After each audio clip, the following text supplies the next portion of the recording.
गजाननं भूतगणाधिसेवितं कपिध्वजम्बो फलचारुभक्षणं उमासुतं शोकविनाशकारकं नमामि विघ्नेश्वरपादपङ्कजम्।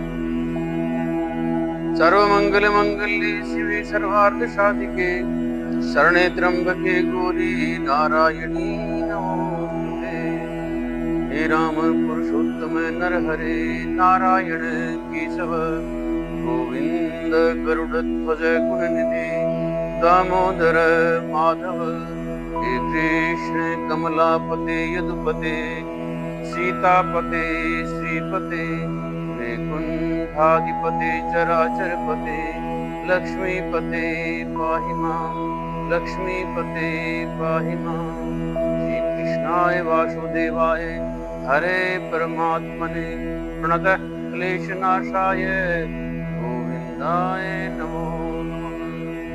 जय जय जय श्री राधारमण जय जय नवल किशोर जय जय जय चित्त चोर प्रभु जय जय माधव। कार्तिक महात्म 20वां अध्याय।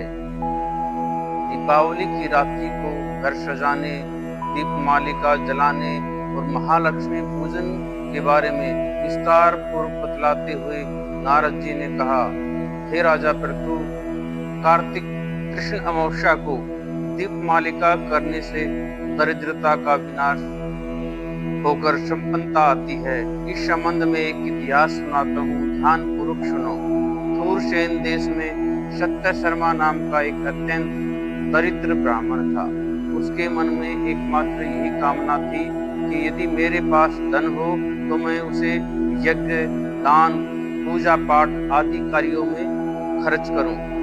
अपनी दरिद्रता के निवारण का उपाय पूछने पर एक विद्वान ने उसे बताया कि तुम शिव जी की आराधना करो। ब्राह्मण सत्य शर्मा ने सच्चे हृदय से भगवान शिव की उपासना प्रारंभ की। 1 वर्ष बीतने पर शिव जी ब्राह्मण का रूप धारण करके उसके पास आए और बोले, हे विप्र, धन प्राप्ति के लिए तुम राजा के पास जाकर उससे वरदान मांगो कि कार्तिक की अमावस्या को तुम्हारे सिवाय कोई अपने घर में दीपक न जलाए।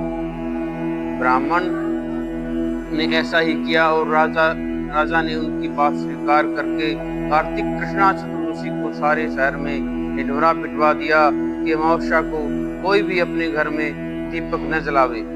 राजा की आज्ञा मानकर अमावस्या की रात्रि को किसी ने भी दीपक नहीं जलाया। जब रात को लक्ष्मी जी नगर में आई तो देखा कि समस्त नगर में अंधेरा है, मगर एक ब्राह्मण का घर खूब सजा हुआ है और दीपमाला से जगमग हो रहा है। लक्ष्मी जी प्रसन्न होकर उस घर में प्रवेश करने लगी। लक्ष्मी जी को अपने घर में प्रवेश करते देखकर सत्य शर्मा मार्ग रोककर खड़ा हो गया और कहने लगा, हे भद्रे, तुम्हारे पति अति कठोर हैं और तुम अत्यंत चंचल हो, अतः हमारे घर में प्रवेश मत करो। तब लक्ष्मी जी ने उत्तर दिया, भगवान के शयन के समय में आई हूँ, इस कारण निश्चय ही तुम्हारे घर में निवास करूंगी। यह सुनकर ब्राह्मण ने कहा, यदि आप इस बात की शपथ लो कि मेरी 3 पीढ़ियों तक उस घर में स्थायी निवास करोगी, तब उस घर में प्रवेश कर सकती हो। लक्ष्मी जी ने कहा, यदि तुम विधि पूर्वक मेरा पूजन करते रहोगे तो निश्चय ही मैं तुम्हारे घर में वास करूंगी। यह सुनकर ब्राह्मण ने पूछा कि मैं किस विधि से आपका पूजन करूं, आप मुझे पूरा विधि विधान बताइए।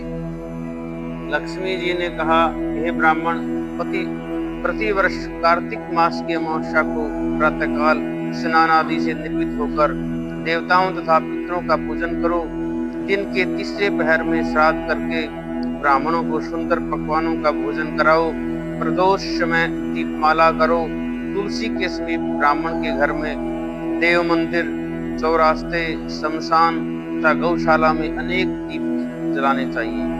इस दिन बालक, वृद्ध तथा रोगी के अतिरिक्त अन्य कोई भोजन न करे। सायकाल स्वस्ति वाचन पूर्वक गणेश जी व कुबेर जी का पूजन करके संकल्प करो। उसके पश्चात लक्ष्मी जी का पूजन करो और कहो, कमल के आसन पर विराजमान, कमल के फूलों की माला धारण करने वाली, कमल जैसे नेत्र गंभीर नाभि, सतन के भार से नम्र सुंदर वस्त्रधारी, देवताओं के हाथियों द्वारा मणियुक्त, घरों में स्नान करने वाली, हाथ में कमल पुष्प लिए, ऐसी लक्ष्मी मेरे घर में निवास करे। सर्वप्रथम लक्ष्मी जी को आसन दो, फिर पाद्य, अर्घ, आसमन, स्नान, वस्त्र, धूप, दीप, नैवेद्य, जल, तांबूल व सुपारी, इन सभी वस्तुओं को अर्पण करके नमस्कार करो। दीप जलाओ और समस्त रात्रि भगवान का कीर्तन करो। इस प्रकार कुबेर तथा लक्ष्मी जी का पूजन करके ब्राह्मणों को भोजन कराने के बाद बंधु बांधवों सहित स्वयं भी भोजन करो। सत्य शर्मा ने विधिवत इसी प्रकार किया, जिससे उसके यहाँ काफी धन धान्य हो गया। उसके बाद उसने अनेक यज्ञ और अन्य धार्मिक कार्य किए। जीवन के संध्या काल में सत्य शर्मा विरक्त होकर मथुरा चला गया और वहीं पर समाधिस्थ होकर विष्णु लोक को प्राप्त हुआ। बोलो विष्णु भगवान की जय।